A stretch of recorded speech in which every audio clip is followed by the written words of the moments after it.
The Chicago Bulls have 4 players ranked in the top 100 list. We're going to talk about what that could mean for the team going into next season and those players' rankings. And we're going to ask, is Coby White ready to step up into the clutch role that left by DeMar DeRozan? We'll talk about all that and more right after this.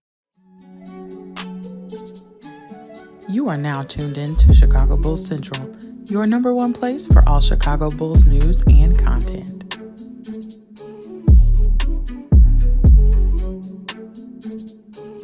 What's going on, Bulls fans? Welcome to another episode of Chicago Bulls Central, your number one spot for everything Chicago Bulls related. I'm the host here, Haize, but more importantly, you guys can follow the channel at Bulls Central Pod on every social media platform we happen to be on. With that being said, let's go ahead and get into this content for today, y'all. And so the Chicago Bulls had 4 players listed in Hoophype top 100 players list.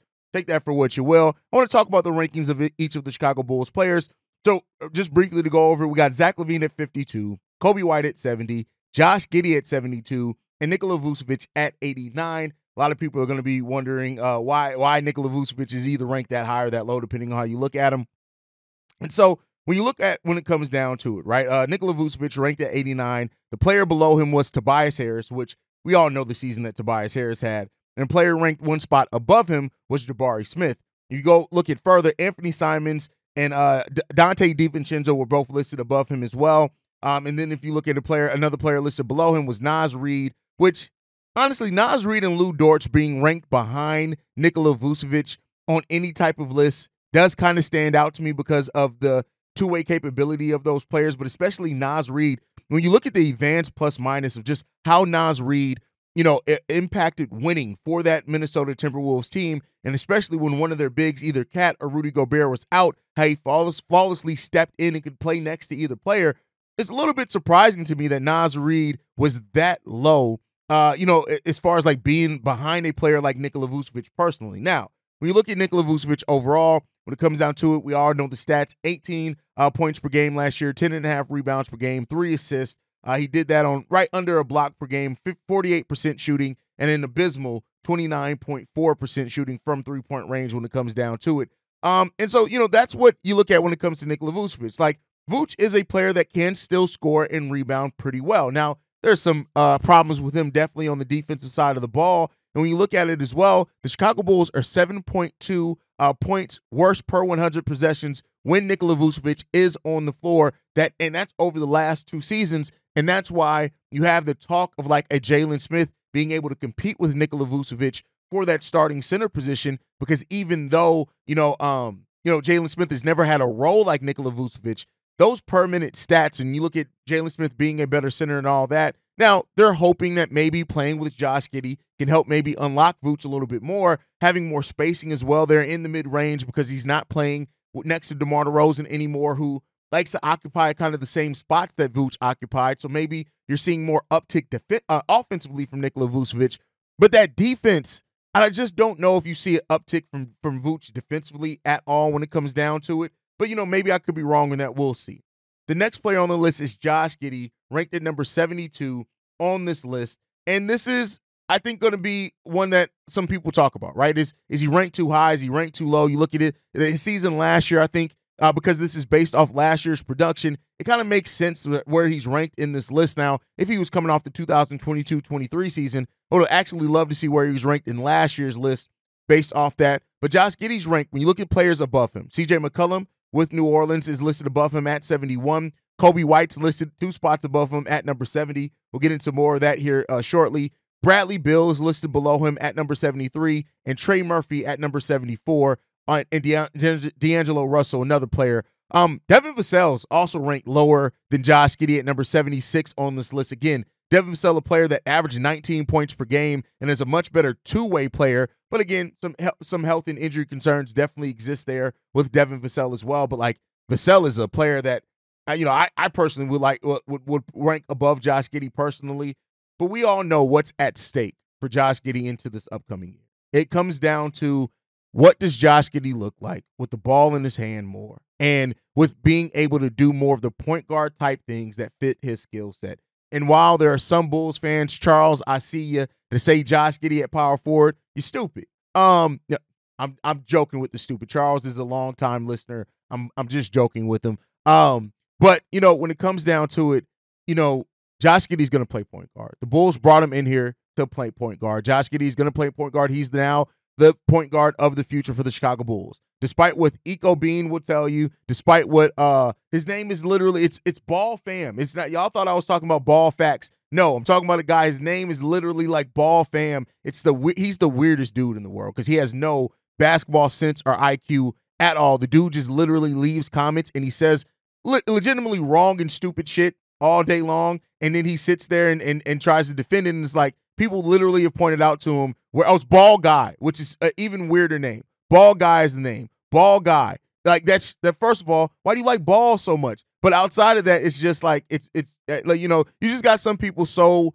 zoomed in on what they want to see with this Bulls team that they don't really pay attention to the reality, and that's just fine. But Josh Giddey is coming into being the starting point guard for the Chicago Bulls. He's going to be that starting point guard. It is what it is there. And the Bulls are going to try to see how him and the backcourt of Coby White end up working. And it's similar to when the Bulls try to make DeMar DeRozan and Zach LaVine work. And, that first season, when you had a better makeup of a team, it was working. And, even to say they both still scored pretty well, they both still scored pretty efficiently when they were both healthy. It was mainly when Zach LaVine was healthy. His efficiency fell off more so because of injuries, not necessarily because of playing with DeMar DeRozan. And so the Bulls are hoping now you have a backcourt of both players that can handle the ball. You're hoping that they both grow somewhat in off ball as well. Coby White, especially with him being a better scorer out the two and a more versatile scorer in what he showed last year. And so the Bulls are hoping for that to happen. And Josh Giddey being ranked here at number 72, when you look at players around him, like I said, you can make the case for some players needing to be ranked above him. I think that's the nature of just lists like this, right? You're always going to, have where the players are ranked at. But, that's what it comes down to. Josh Giddey comes in at number 72 on this list. The next Bulls player is Coby White at number 70 on this list. And I can already pretty much guess that some Bulls fans are probably going to have some doubt with Coby being listed down that low. Now, I think how he finished the season definitely plays a part into that as well. It was a rough finish to the season for Coby White. Between the shoulder injury that looked extremely nasty, him hitting a wall apparently as well, there are a lot of things that happened on the end of that season that probably impacted Coby White's ranking. When you look at players ranked above him, only because we already talked about the players ranked below him when we talked about Giddey, but Tyler Hero, one spot above him at number 69. Jalen Johnson at number 68, ranked above him. Miles Bridges ranked above him as well at number 67. He was a 20-point-per-game scorer. Fred VanVleet at number 66. Are we putting Fred VanVleet above Coby White? Like above any of those, not just Coby White. I don't think VanVleet is a better player than Miles Bridges at this point. Like, make no mistake, he made a big impact for that Rockets team because he brought so much of exactly what they needed. But, that's just my personal thing. And then you have Jalen Green as well at number 65, ranked above Coby White. The thing with Coby, of course, comes down to finishing second in most improved player of the year voting, stepping up in both role and impact every step of the way. And we're going to talk a little bit about that as well. Leading the league in minutes played until he went down with that shoulder injury and finished the season, not playing as many minutes. But when it comes down to it, when you look at Coby White, the quickness that he has, how he does score off the dribble, he's become one of the better pull-up scorers in the NBA as well, the rebounding that he brings. He's turned into a really good guard rebounder and became a better playmaker over last year as well. The question, of course, with Coby is, can he do it again? That's the biggest question that some people have with him. Anytime a player has one season of that type of impact, people are going to doubt it. And it's up to Coby White to prove that one season was not a fluke, that is who Coby White is going to be, and how he's going to continue to grow over next season is going to be fun to watch for Bulls fans. Make no mistake about it. A lot of people around the NBA are also, with him going into free agency, with teams kind of seeing where the Bulls are going to go and how they're going to change their team, there are a lot of people who are going to be watching the growth of Coby White to see if it's legit, and we'll see. Zach LaVine is the next Bull, all the way up to number 52, from number 70 with Coby White up to 52 for Zach LaVine. And I'll say this, I'm surprised that Zach LaVine's ranking this high, not because of the skill, because I definitely think he has the skill to be ranked that high, but more so because of, number 62. I said number 52 is number 62. But more so because of how the conversation around Zach LaVine has gone, with last season. Like 19.5 points per game last season, 5.2 rebounds, almost 4 assists on 45% shooting from the field and 34% shooting from three-point range. And that's only 25 games, right? So, we want to see Zach LaVine perform better. Zach LaVine is capable of performing better. There's no doubt about that. You look at a player like Kyle Kuzma, ranked one spot above Zach LaVine. Jared Allen's ranked above that, furthermore, and Aaron Gordon at number 59. And then you got Brandon Miller at number 58, ranked above him. OG Anunoby at 57 as well, ranked above Zach LaVine. You look at some spots lower than Zach LaVine. You got number 63 in Austin Reeves, one spot below Zach. Michael Porter Jr. at number 64. And then you have Jalen Green, who we already talked about, at number 65. So, those are the players ranked around Zach LaVine. Overall, the Bulls have now, 4 players ranked in the top 100. What does that mean for the team? Not shit. This is a ranking that really, in the grand scheme of things, doesn't mean shit. It just doesn't. It's fun to talk about. It's fun off-season content for writers and things like that to come up with lists like this. But ultimately, it comes down to how this team performs together, and that's something that we won't know until we see it. We won't know how this team performs together, how things come together, because you can have players ranked high. You can have players that can average big points. You can have all those things. But it does not matter if you're not getting the performance on the field. And for what it's worth, DeMar DeRozan ranked at number 45 on this list as well any other Chicago Bulls player. So you got to look out for that as well. And Caruso didn't rank at all, I don't think, on this list.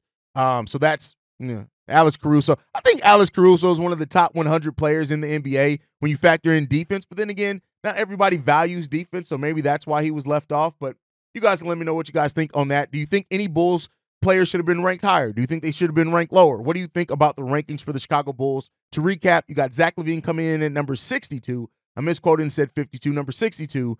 Coby White at 70. Josh Giddey at 72. And then Nikola Vucevic coming in at number 89. And he's dropped every year over the last couple of years. But let me know what you guys think on all that down below. With that said, let's go ahead and get into the last topic for today. And that is something that I have talked about a lot this offseason, is how many clutch wins the Chicago Bulls had last year. 2/3 of their clutch wins, out of their 39 wins last year, 26 of those were in clutch moments. And the Bulls' best clutch player was DeMar DeRozan. When you look at DeMar DeRozan, his time here with the Chicago Bulls, he finished second overall in clutch baskets scored every single year. The only players that scored more than him in clutch moments was Joel Embiid in 2021-22, De'Aaron Fox in 2022-23, and Steph Curry in 2023-24.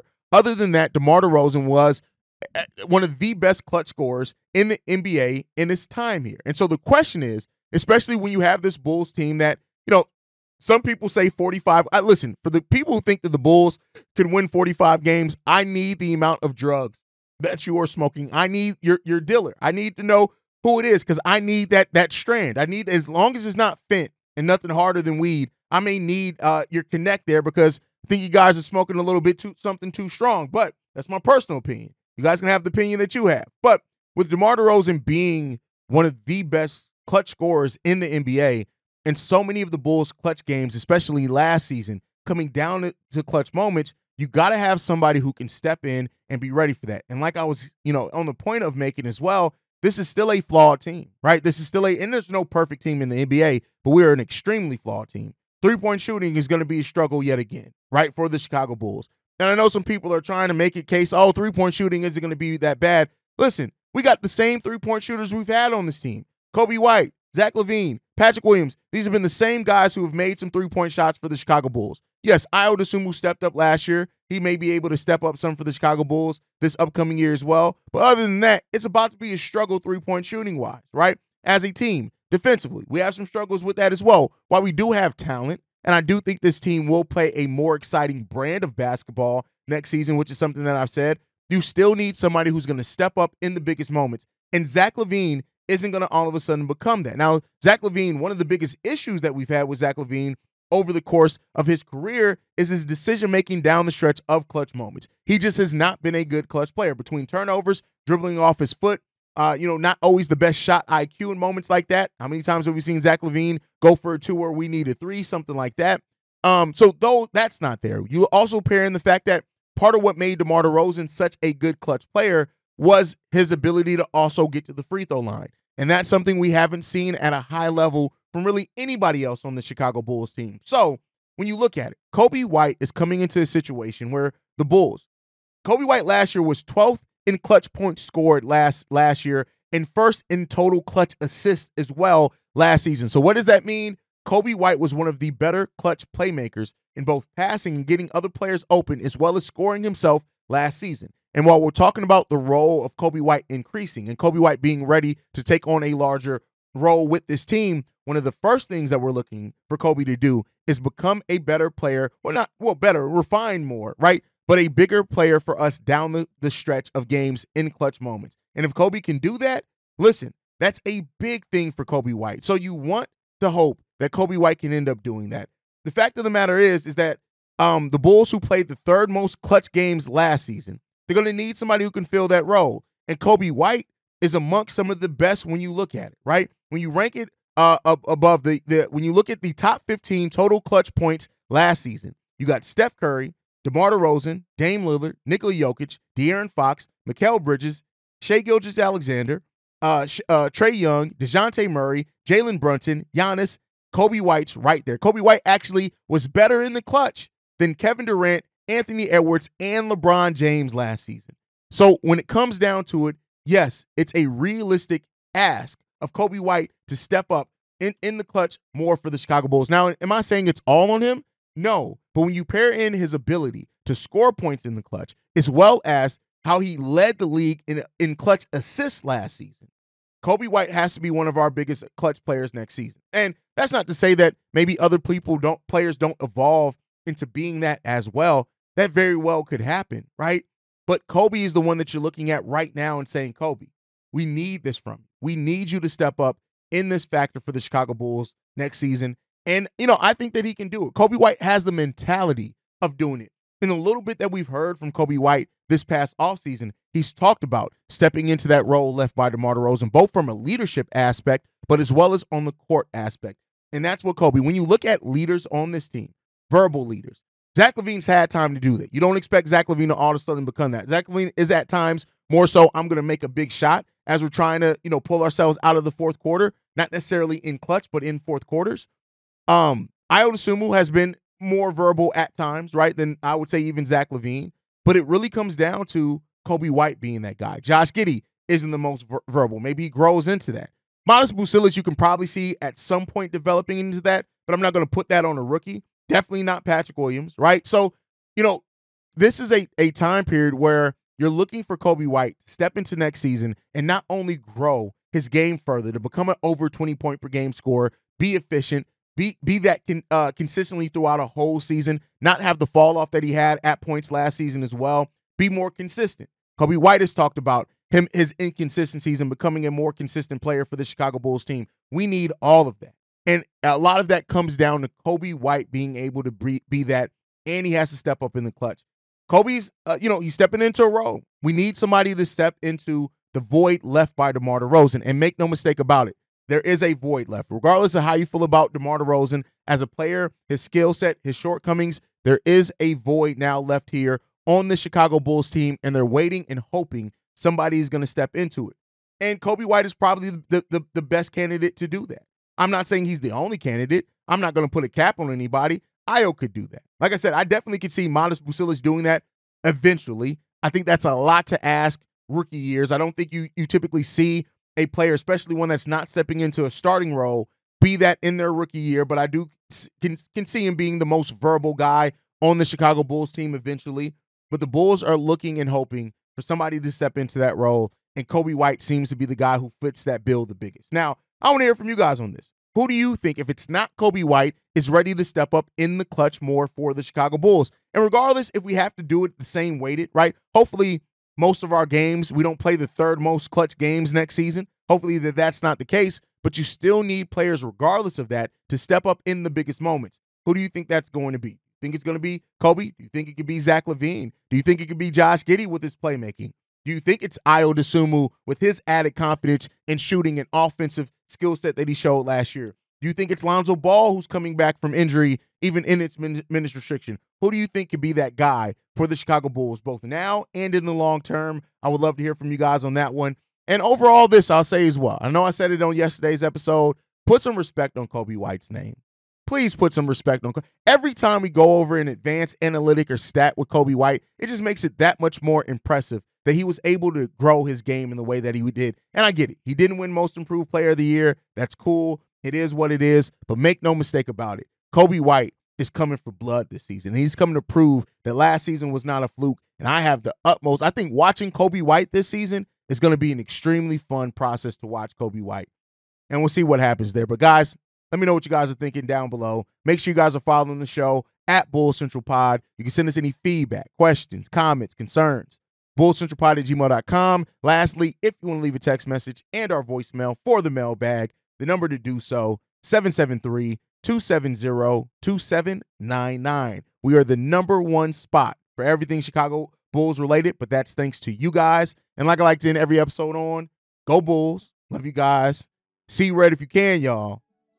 Peace. This has been a presentation of the Break Media.